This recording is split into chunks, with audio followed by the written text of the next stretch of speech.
If you don't do it in the next 2 minutes, you can come down and we'll just put up with it. With the disco lights. You say that flickers like it's horrible. The other option is if you've got a lamp somewhere to sit that for a bit of. Jeez. You okay? That's just crazy.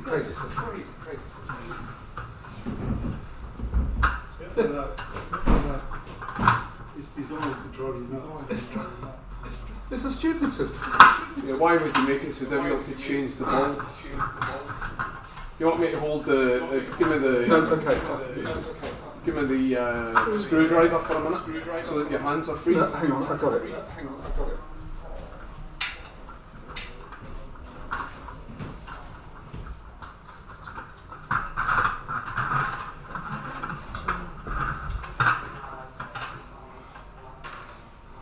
You sure you don't want to give me the screwdriver? Cheers.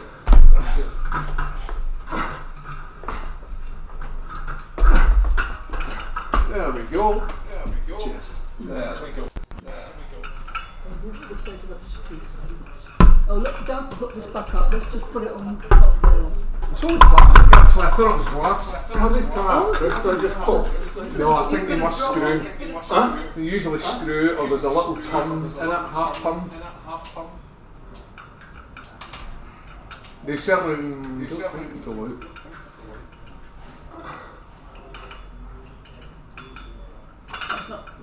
Do they pull out? Yeah, but just put that on top of the, don't put it back up.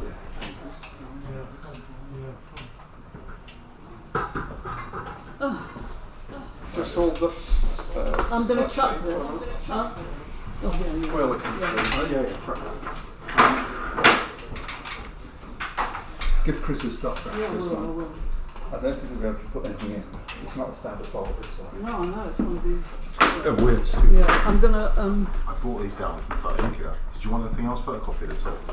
These are the copies of the original. I'm chucking this. Yeah. Well, no. I need it to get the model. Oh, that would, Replacement bulb. Put it back by the... No, I'll take it with me. When we go. And I'll get a bulb shown. Fits. Put that back.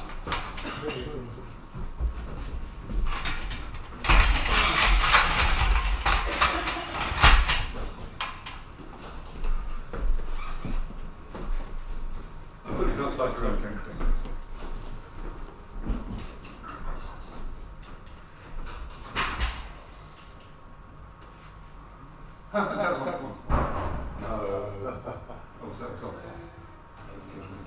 Well, at least it's not flashing.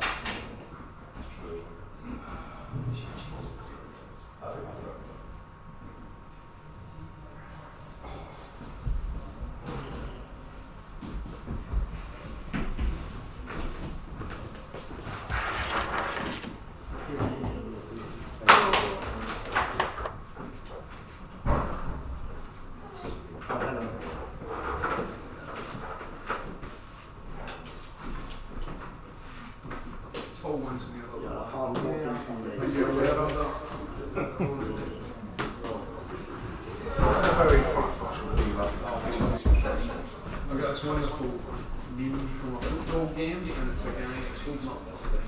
This is the guy behind me, can't see it.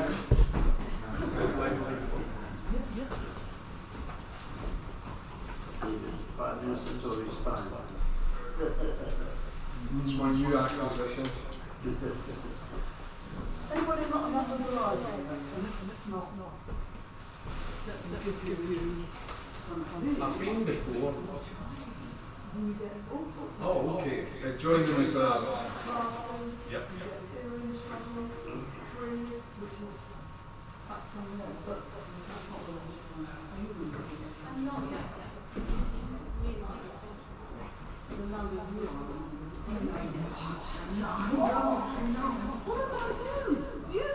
You want that one? No, shush. Get those forms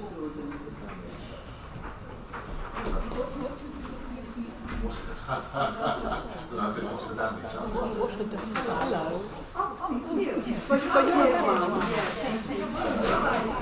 put in the file online. And the membership secretary will be back tomorrow, gentleman, he will process and then the general council will, approve it. And then I should get the membership card. Who's not a member of the library?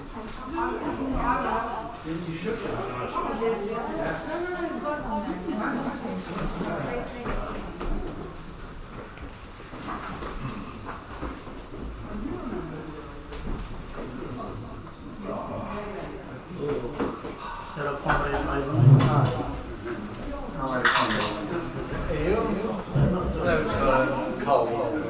Yeah, well, I feel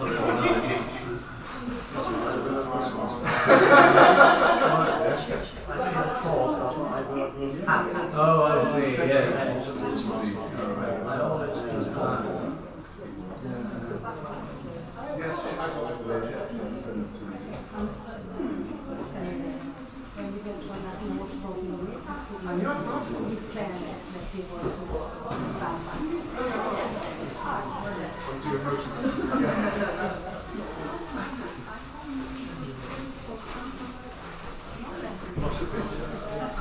Don't get your apology, she's got a cold.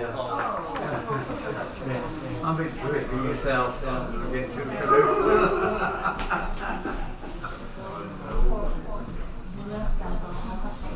sorry, Mary. If something appropriate, if there is something appropriate for complete the meeting, we will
I am indeed, yeah.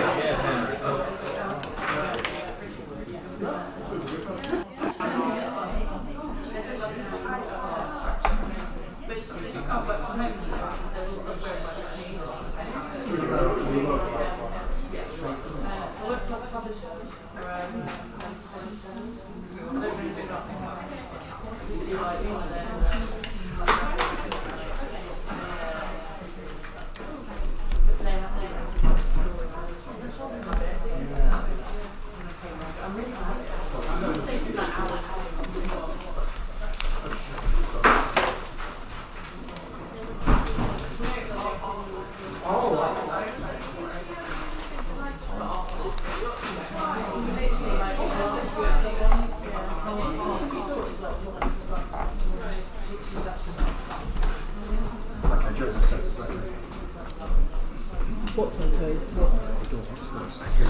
Oh yes, I was going to say he's.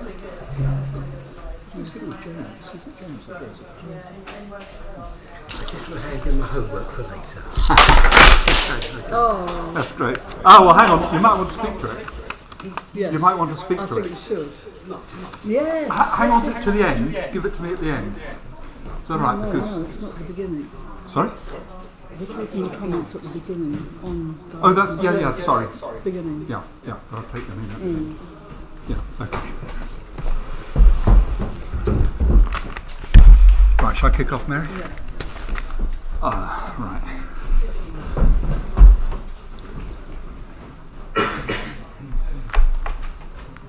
I've given all the library things in. Great. And I've got 3 new ones.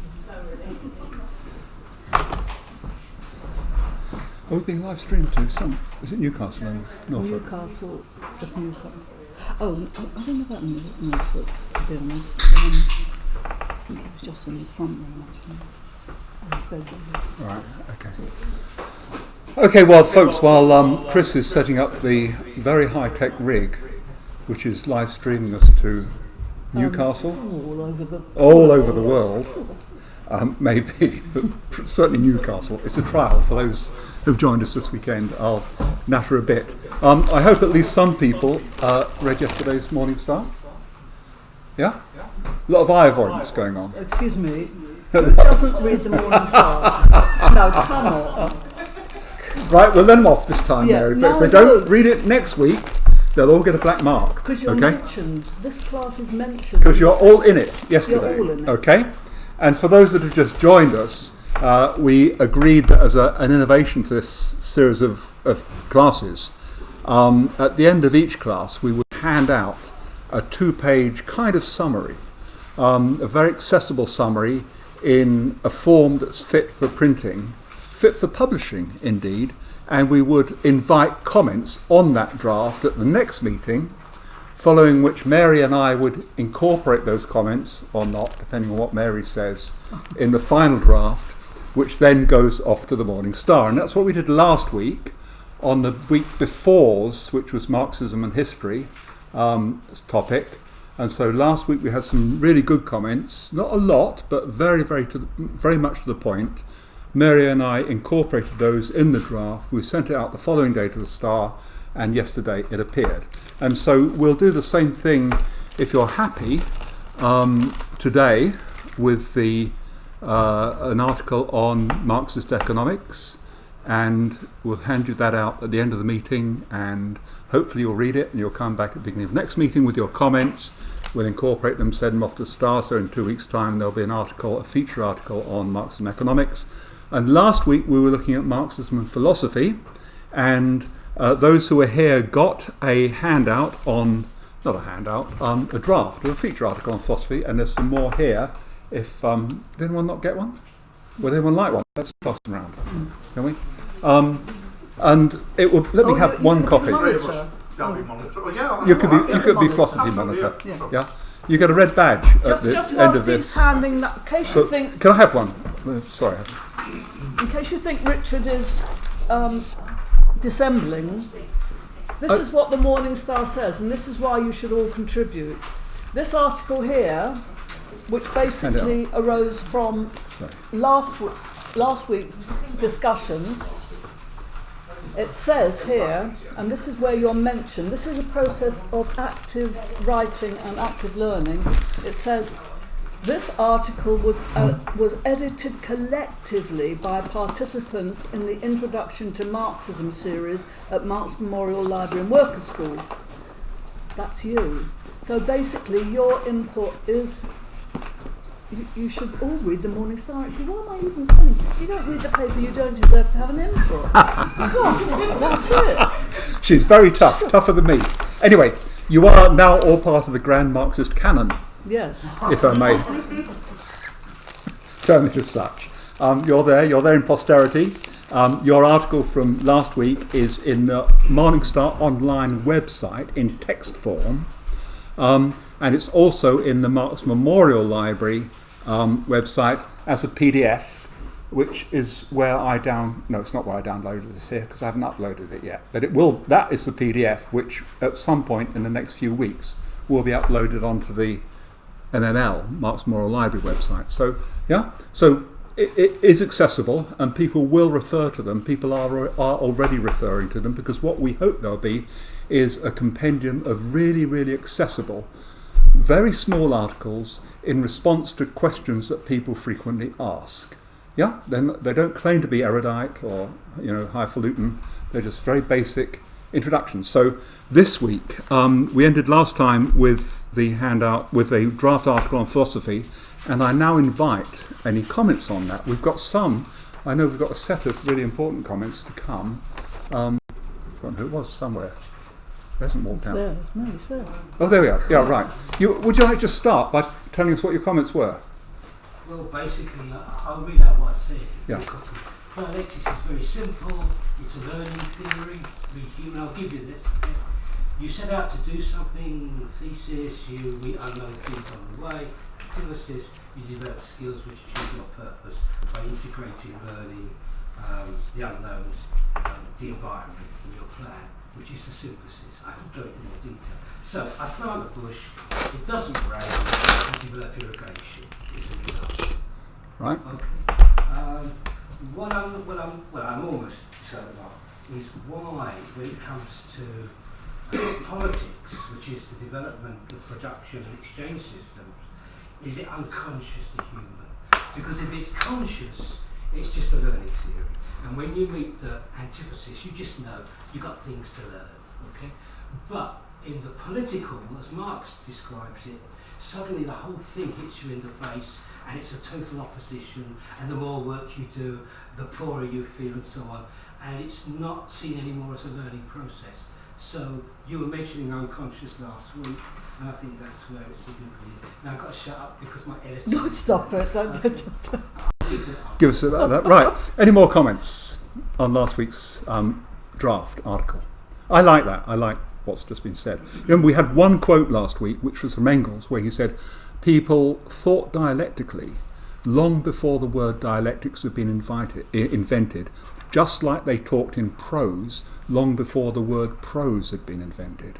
So there isn't anything hugely mysterious about dialectics. A lot of it is common sense, but a lot of it is obscured by the way we are taught to think now, because we tend to think mechanically, or we tend to think really idealistically about ideas and so on not being related to society, but somehow those ideas are given to us. Yeah? And dialectics is a route through that morass of, I suppose we could call it, false consciousness. And it's also a way of looking at history and analysing the world. One more comment. Okay, Two more thank comments. you. If I'm not wrong, I do remember when I read the books on this subject in the past, basically the scientific socialism, Karl Marx used the dialectical materialism and historical materialism for the scientific socialism. So scientific socialism, in a sense, equal to historical materialism and dialectical materialism. Sometimes he used, instead of scientific socialism of the revolutionary working class, only dialectical materialism and historical materialism. This is what I remember. Yeah. Decades ago when I read. Is that correct? Right, I'm happy with that. Except we did have a discussion last week, for those who weren't here, is Marxism scientific? And we agreed that yes, provided you use the word scientific in the way that Marx and Engels used it, where they use the word Wissenschaft, which has a meaning very, very different from the way it's currently used, from the way scientific is used today. Mm-hmm. It means a deep analytical tearing apart of the way something works, whereas science today is quite often used as a synonym for true. Yeah? You can't challenge it. So we have to be a bit careful when we use the term scientific to use it in the way that I think Marx and Engels used it, which was rather different from its meaning today. There was another. Just point out the dangers of ideas, and if we want to change the world, it's not about sitting back and endlessly interpreting and looking at different perceptions and thinking we're somehow above all these struggles, somehow above the issues that are going on in the world. So I think that what's good about Marxism is that it tells you that one, it matters, two, we're trying to change it, three, you have a place in this struggle, and you should rightly fight for the moral, moral kind of goal and objective. And I think that too often in my schooling, we were taught that somehow you're morally above the arguments, above the struggle. You can sit on the fence, and that's quite an okay place to sit. And I don't think it is in the battle between the oppressor and the oppressed. It's not a good place to sit on that fence and be above it all. As an academic who looks, I can see both sides. Both are equally valued, blah blah blah. I think it's nonsense. So. You have to take sides whilst being prepared to be proved wrong and learning all the time. I couldn't better what you've just said for me. Okay, should we move on? But any other comments you have from that, let us have them. You can have them in writing or any way you like at the end of the meeting. And then in the pub, I meant tomorrow morning, Mary and I will have a look at, we'll edit it and we'll take those comments into account. Okay. But there's one condition, and that is that you have to read the Morning Star, because no seriously, because you'll miss it otherwise. You are mentioned. Don't It you is. want to be put, so Yeah. that's it. There will be an article in next Monday, Yeah. and it'll be the article that you're discussing, that we've just discussed. Yes. That Yeah. we will Yes, it'll be this yeah, article. one. Yeah, this article will appear next Monday as a feature. Okay, I'm not an economist. Mary is an economic historian and a far better economist than I am, but I'm doing this because, well, we said we'd divide it 50-50. And so I'm going to defer to Mary at certain points where I'm not 100% sure of what I think. I'm going to start with what's special about humans, because that's what we've been doing for the last 2 weeks.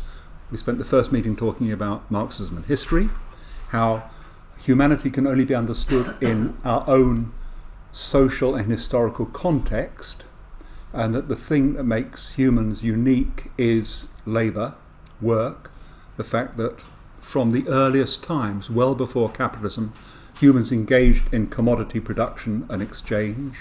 They formed economic classes which are quite different from the caste relations in some species like ants and bees, which are genetically determined. Human class relationships are socially and historically determined.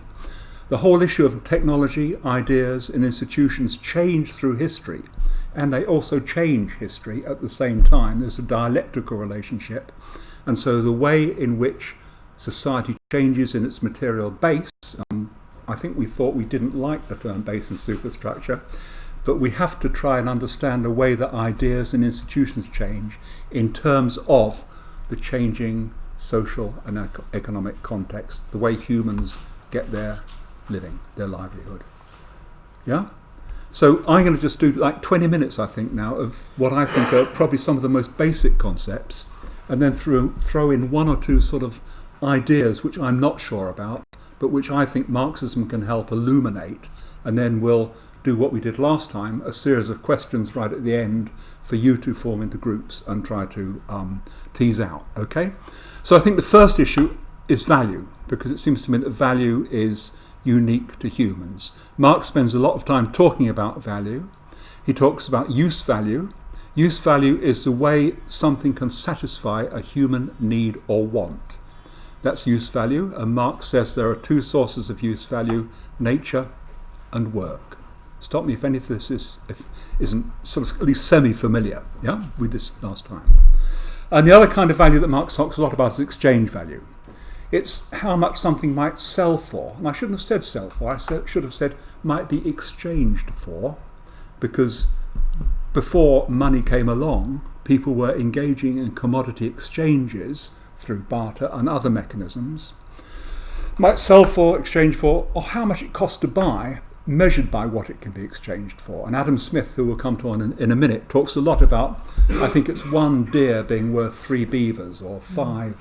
Yeah, that, you know, in pre-civilized times, about which we don't know very much, people engaged in exchange based upon the amount of time it took to do something, to capture a horse or a deer, and what they'd exchange it for is something of equivalent value.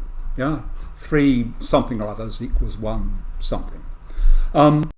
Marx, interesting, also does in places talk about intrinsic value, and I think that's a really interesting thing to unpick, but probably easier to unpick in the pub, because Marx doesn't go into intrinsic value very much, but nowadays we talk a lot about intrinsic value. What's a human life worth? What is nature worth? What's a sunset worth? We tend not to measure, we tend to think human life shouldn't be measured in pounds, shillings and pence. Also, we don't have pence. We have dollars and all that. But it's quite an interesting concept, because if you want to ask where values come from, then you have to ask where those intrinsic values come from. And from my point of view, it always ends up in an anthropocentric answer of some sort. It's humans that attribute that intrinsic value. I don't propose to talk about that anymore, but maybe right at the end we can come back to it. But the use value and exchange value are critical, and they vary from place to place, and they vary from different times in history. So food is a basic human need, but what people eat and what they're prepared to pay for it differs hugely from one place to another. Yeah, my wife comes from Croatia. They place a lot of value on drink, or so do I. Okay, I'm not going to follow that one up because I can't see what it leads to. Okay, but food is a good example of something with high use value and generally a reasonably high exchange value. Air and water have a huge high use value. We can't live without them, but they have a very limited exchange value unless the source of that water is privatised, as it is in Britain, and supplied by organisations like Thames Water, which, as you'll know from the news recently, is really in the dock for making huge profits, despite wasting at least 25% of all the water between source and sink. Diamonds have arguably a very limited use value, unless you use them for grinding something, but they have a huge exchange value.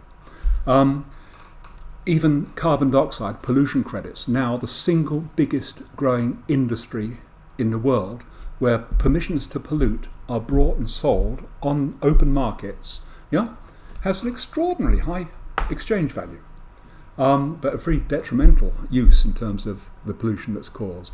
So we could go on, but that difference between use value and exchange value is a critical one, and the relationship between the two is quite important and I think interesting to pick out. So value.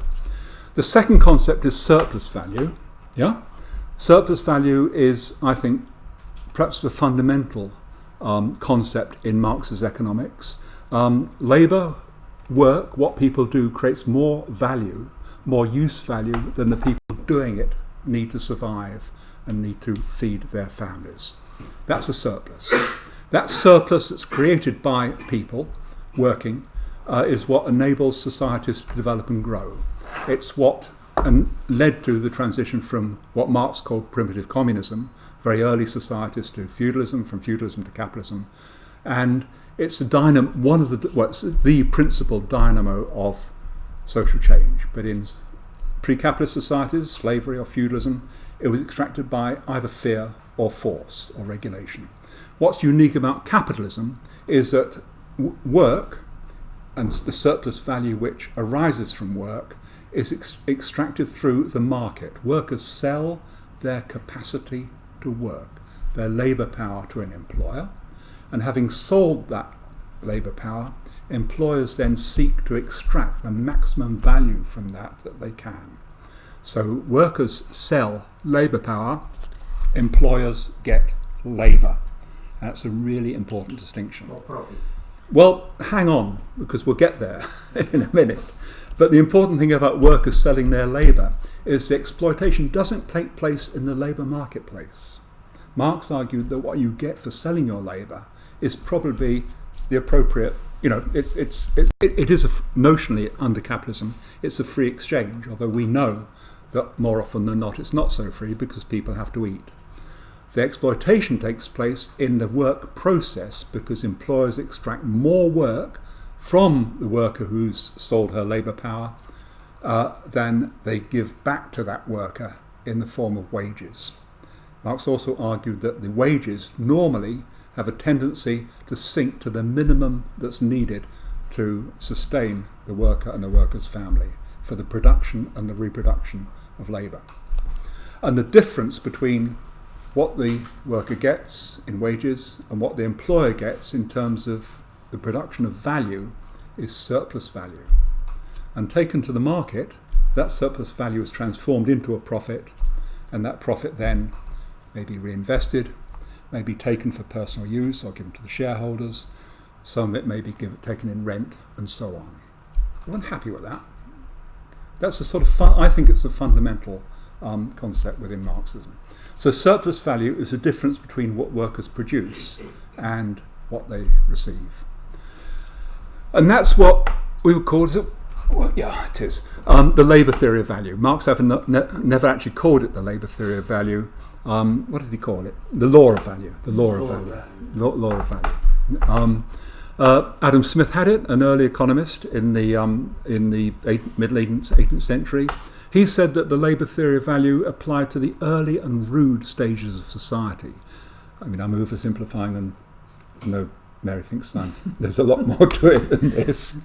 But under capitalism, that labour theory of value, that value was determined by work, labour, no longer applied, at least in that simple form. Ricardo extended the labour theory to capitalism. He distinguished between labour and value, but he had real problems when it came to sort of working out just what it was that produced profit. Marx Marx's law and value, Marx introduced this distinction between use value, what a commodity can do for you or for the person to whom you sell it, and exchange value, what it can be exchanged for. He introduced a term called socially necessary labour time, which always made my head spin a bit. But what it means is it's not just what the worker does in her place at the factory or on the supermarket checkout, it's what the aggregate of workers have to do by virtue of the social relationships in which they're engaged, the levels of technology, whether they've got a cash machine, whether they're writing by pencil or on a desktop. Is that making sense? If I explained it, it's probably better way of explaining it. Mary doesn't like this. No, what he meant by socially necessary labour time was the wage that a worker gets is equivalent only for the time that it takes for him to produce and reproduce his life.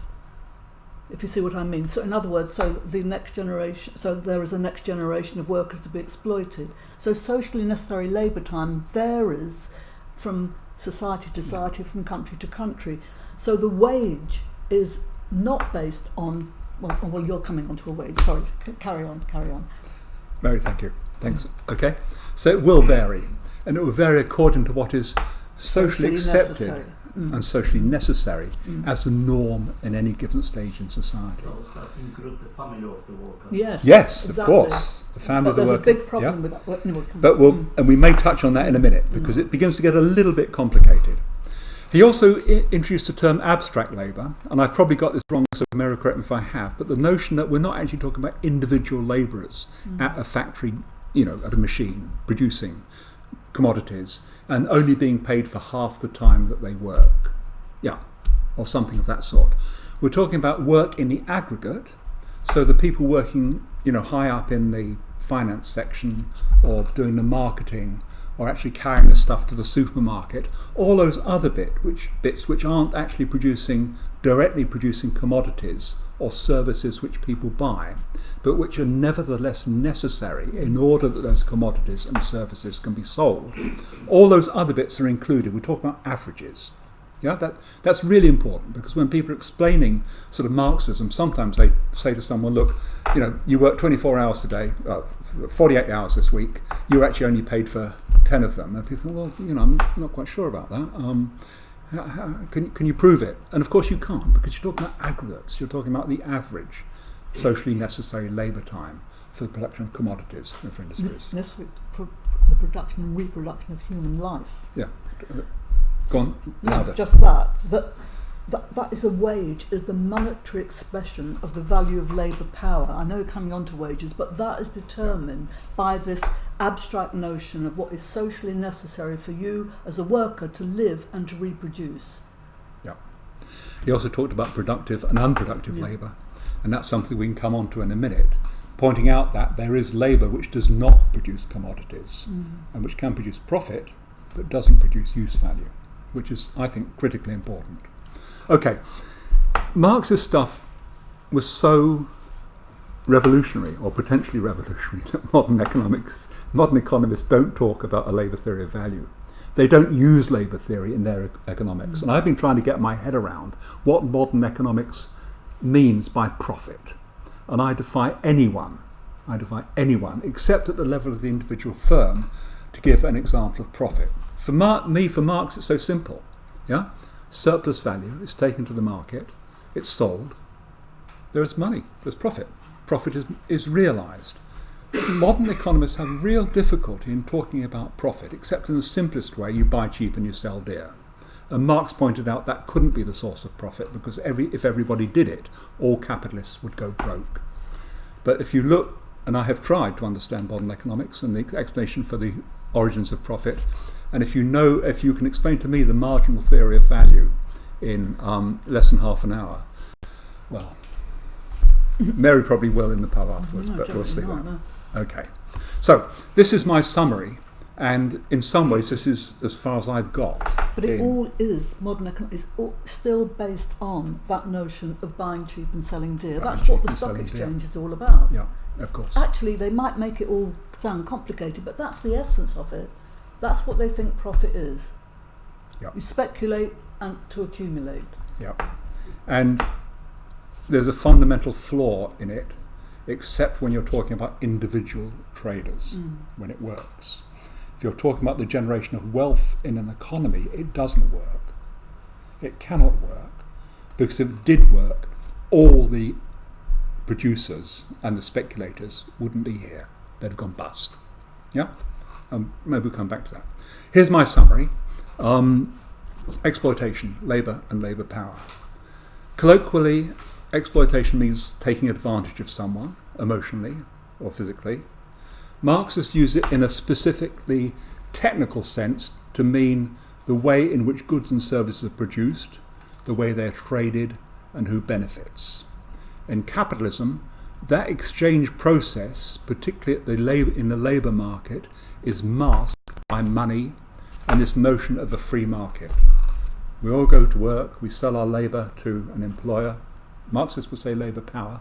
We would say we work for a wage. Yeah, and notionally you're free not to do it. Well, if you can survive without doing it. The worker sells labour power, the capitalist gets labour.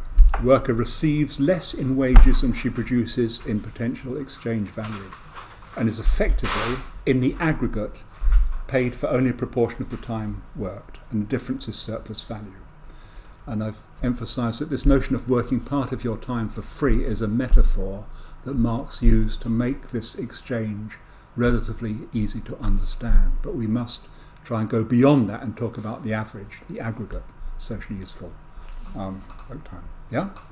And of course that's been modified hugely today by the fact that the state is no longer a monolithic, oppressive organisation. It is oppressive and it can be monolithic, but the health service is paid out of our taxes. And one of the questions, an interesting question to ask, is who benefits from taxes, the worker or the employer? And that's one of the questions that we want to ask the groups later on. Where does it come out of? Yeah? And where is the value created that goes to pay for the health service and all the other bits of the what I would call the social wage that we introduce, but that we enjoy. Okay, a couple of last points. Yeah, we're okay for time. Price and profit. The orthodox, or if you like, bourgeois liberal view is in black. The Marxist view, as far as I understand it, is in red. Economists argues that the price of any commodity is determined by supply and demand. Prices fall when supply goes up, and vice versa, and this applies as much to the wages paid for labour as for anything else. Marxists say that's not true. Supply and demand can determine the fluctuations around a point, but that point is determined by the embodied labour time. Yeah, embodied labour. So, yeah, supply and demand is important, but the actual average level of the average value of a commodity is determined by the labour embodied in it, not purely by supply and demand.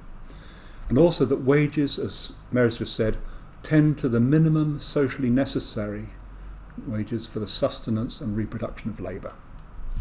Profit is the difference between expenditure and income, buying below something's value or selling above it. That's the conventional view. Marxists know, because in a competitive market this would mean that all capitalists were continually cheating each other, so that profits and losses would cancel each other out, leaving no general profit. Therefore, the value of an article on the market must already contain unrealised profit. Yeah? It's only realised when it's sold. Unrealised profit, which is created in the course of production. Yeah?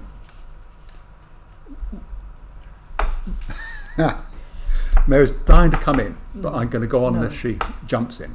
Okay? So, another bit of a summary. The production of useful goods and services is a distinguishing feature of our species. Exchange value is determined by the amount of labour, time necessary to produce them. It creates more value than producers and founders need to survive.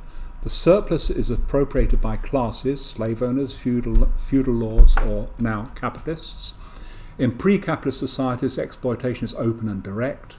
In capitalism, exploitation is hidden. Goods and services, including the capacity to work, become commodities sold on the market.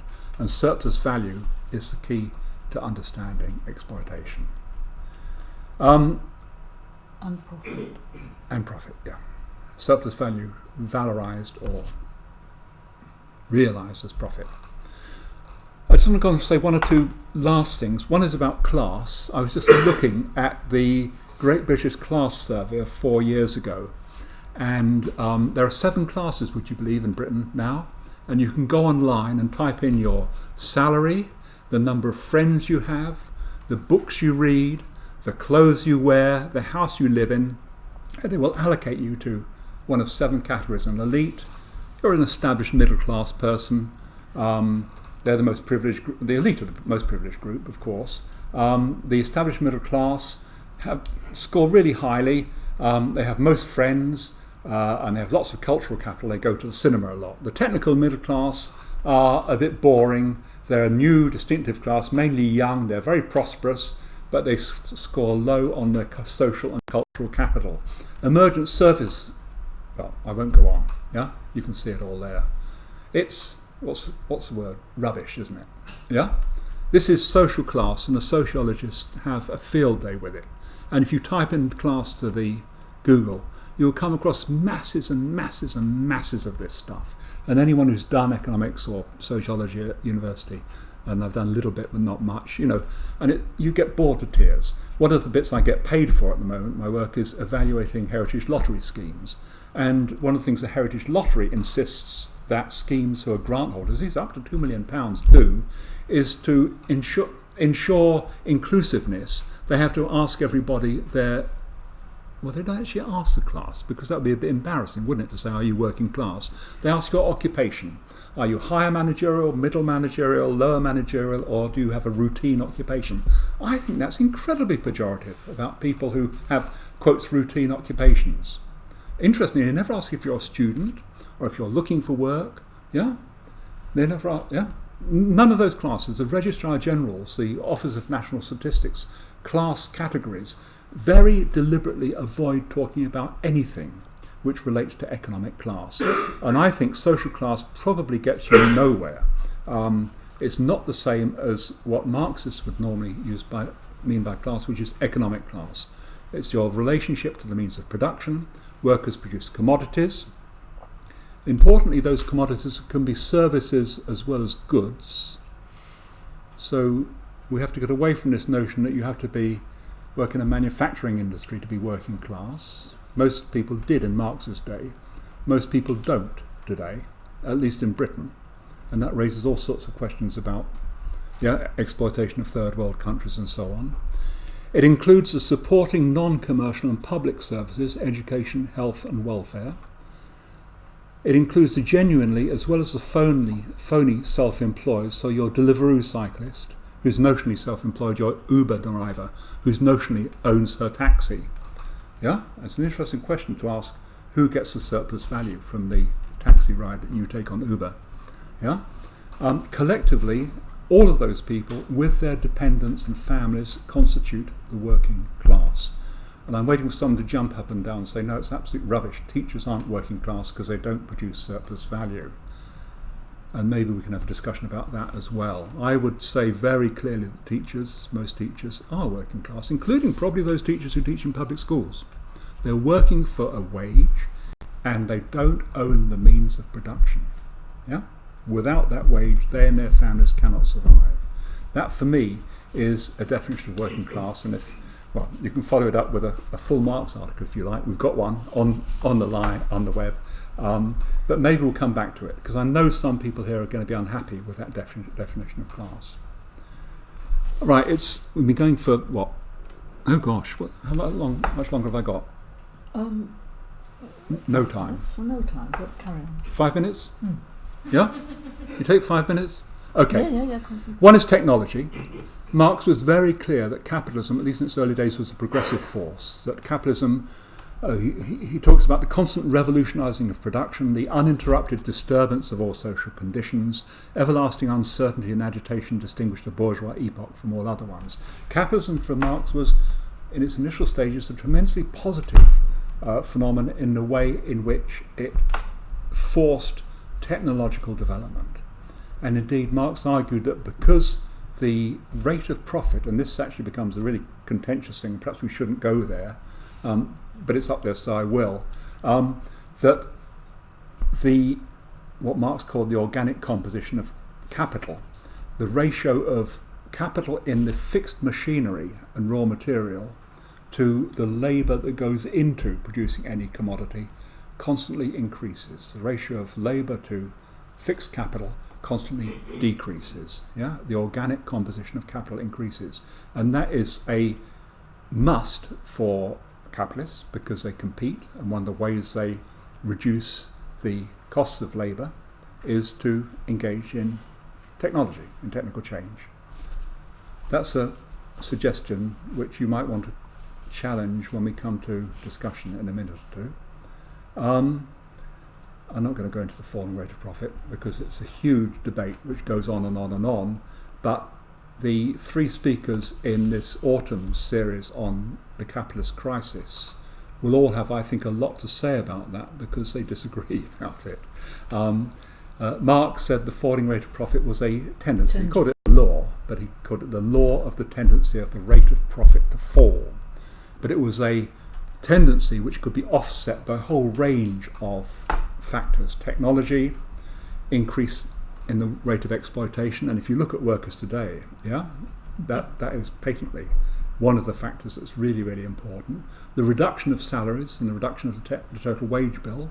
Real wages have not increased for something like 12 years.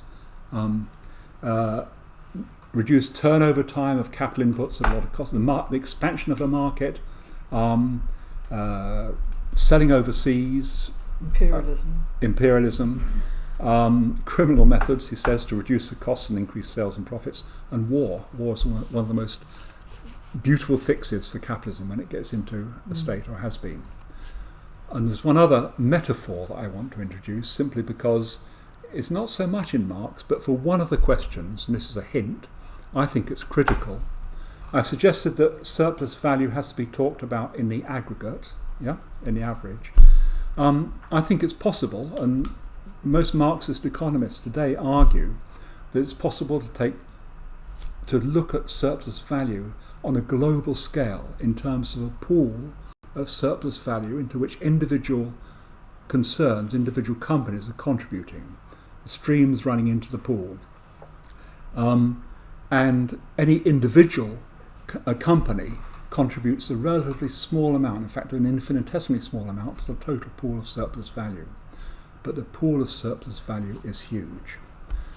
Finance capital, and this is what's very different today from Marx's day, fishes that pool of surplus value in a whole range of ways.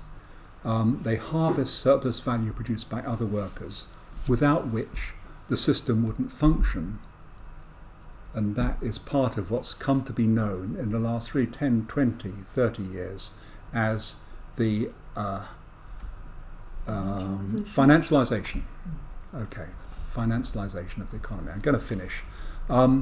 When the financial crisis in 2008 hit, the Queen attended a seminar at London School of Economics and asked all the assembled experts why they hadn't seen the crash coming. We didn't have any answers.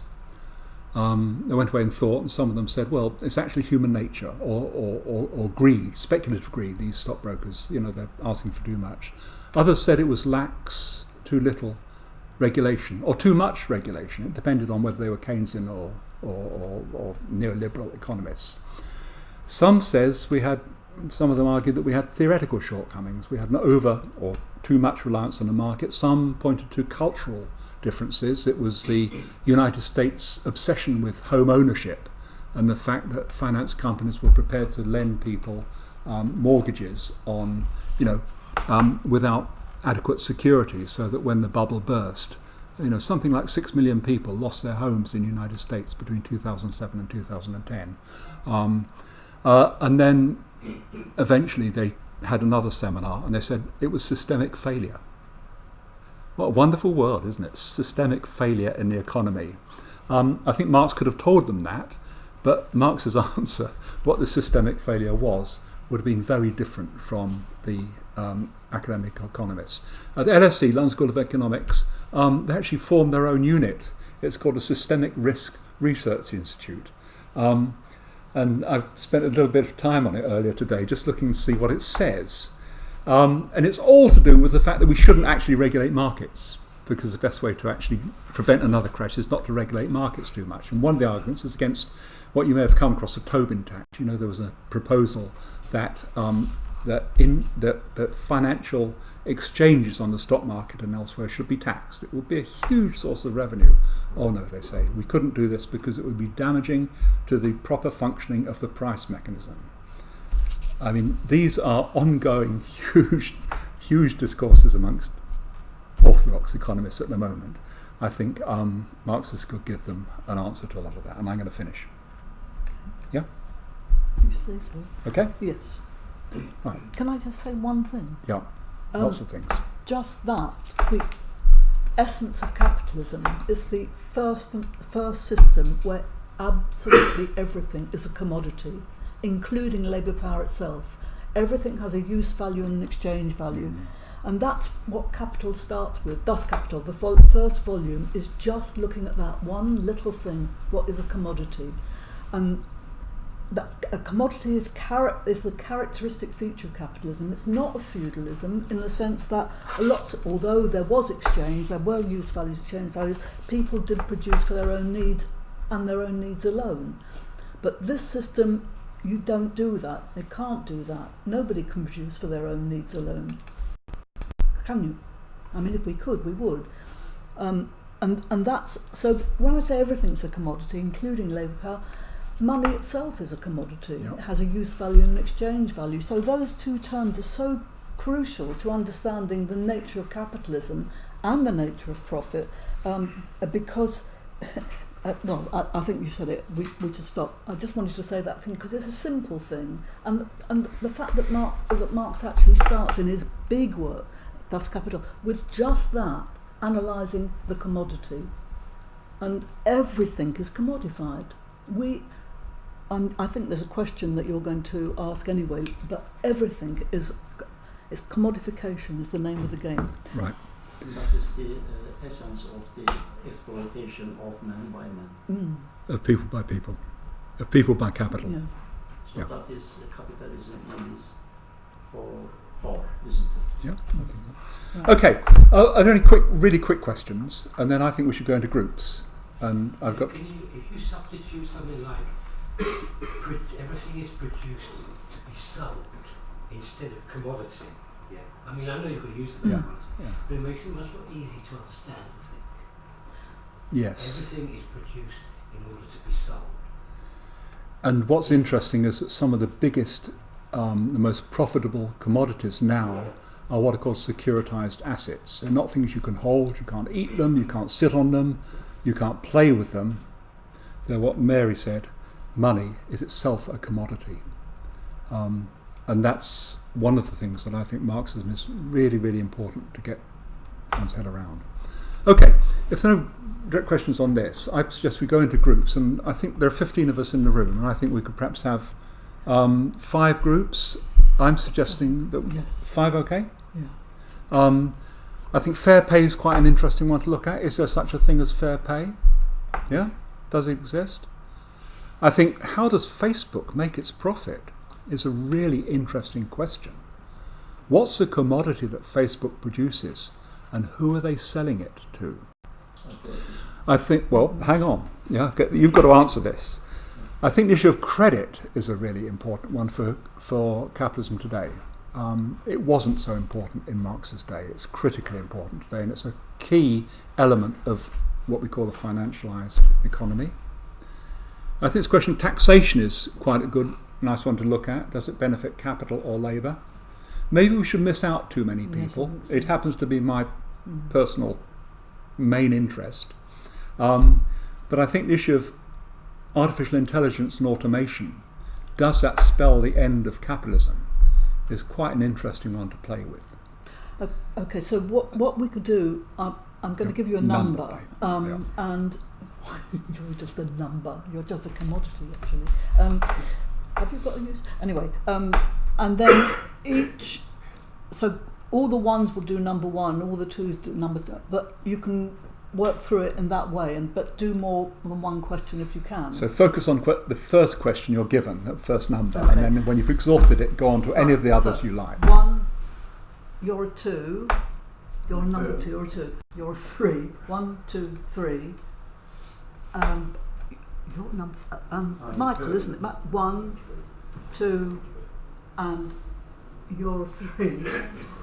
And Lee is a 1. I thought we were doing 5 questions. What? 3's into. If we have 5 groups of 3, make 15, right?